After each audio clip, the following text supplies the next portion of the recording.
Perkenalkan, nama saya Ahmad Wahyudi, absen 4 dari kelas 11 IPA 2. Perkenalkan, nama saya Nanda Rizia Putri Maharani, absen 10. Perkenalkan, nama saya Muhammad Taufik, absen 26.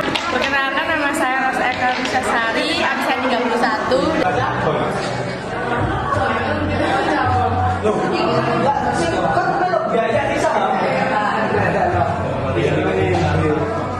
Dilihat tentang aku dapat info tentang tsunami. Katanya sih tanggal 16 Maret. Masa? Iya ini loh, ada keterangannya jam 10 pagi lagi. Nggak hoax, ta? Nggak tahu sih, tapi kayaknya beneran deh. Cekin dulu, ta, nanti tiba-tiba hoax loh. Ya, saya coba. Ini loh, tadi banyak yang nge-share. Aku harus ikut nge-share biar semua orang tahu. Jangan langsung percaya dulu, kita cek dulu, jangan langsung di-share.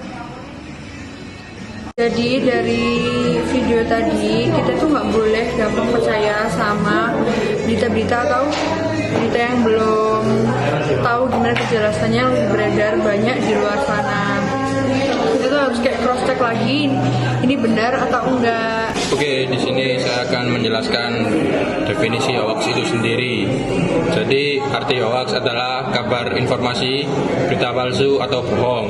Dalam KBBI disebutkan bahwa arti hoax adalah berita bohong. Hoax merupakan informasi yang direkayasa untuk menutupi informasi sebenarnya. Dengan kata lain, arti hoax juga bisa didefinisikan sebagai upaya memutarbalikan fakta menggunakan informasi yang seolah-olah meyakinkan tetapi tidak dapat diverifikasi kebenarannya. Hoax merupakan akses negatif kebebasan bicara dan berpendapat di internet. Menurut Wikipedia, arti hoax adalah usaha untuk menipu atau mengakali pembaca atau pendengarnya untuk mempercayai sesuatu. Padahal pencipta berita tersebut tahu bahwa berita yang ia berikan adalah berita palsu. Ada beberapa peraturan yang mengatur mengenai berita hoax atau berita bohong ini. Berikut penjelasannya. Pertama, pasal 28 ayat 1 Undang-Undang Nomor 11 Tahun 2008 tentang Informasi dan Transaksi Elektronik UU ITE.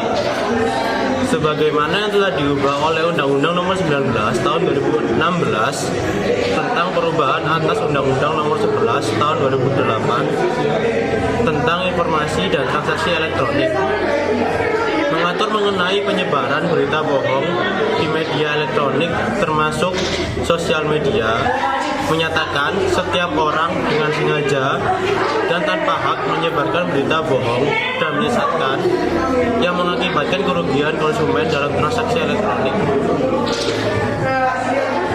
Jika melanggar ketentuan pasal 28 UU ITE ini, dapat dikenakan sanksi sebagaimana diatur dalam pasal 45A ayat 1 UU 19 2016, yaitu setiap orang yang dengan sengaja dan tanpa hak menyebarkan berita bohong dan menyesatkan yang mengakibatkan kerugian konsumen dalam transaksi elektronik sebagaimana dimaksud dalam pasal 28 ayat 1 dipidana dengan pidana penjara paling lama 6 tahun dan denda paling banyak 1 miliar.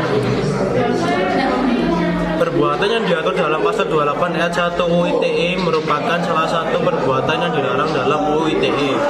UU ITE tidak menjelaskan apa yang dimaksud tentang berita bohong dan menyesatkan, tetapi jika dicermati lagi UU ITE dan perubahannya khusus mengatur mengenai hoax, berita bohong yang mengakibatkan kerugian konsumen dan transaksi elektronik.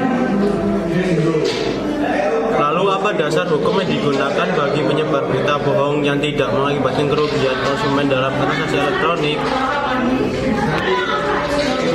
Menurut hemat kami, berita bohong yang disebarkan melalui media elektronik atau media sosial yang bukan bertujuan untuk menyesatkan konsumen dapat dipidana menurut UU ITE tergantung dari muatan konten yang disebarkan seperti: yang pertama, jika berita bohong bermuatan kesusilaan, maka dapat dijerat pidana berdasarkan pasal 27 ayat 1 UU ITE.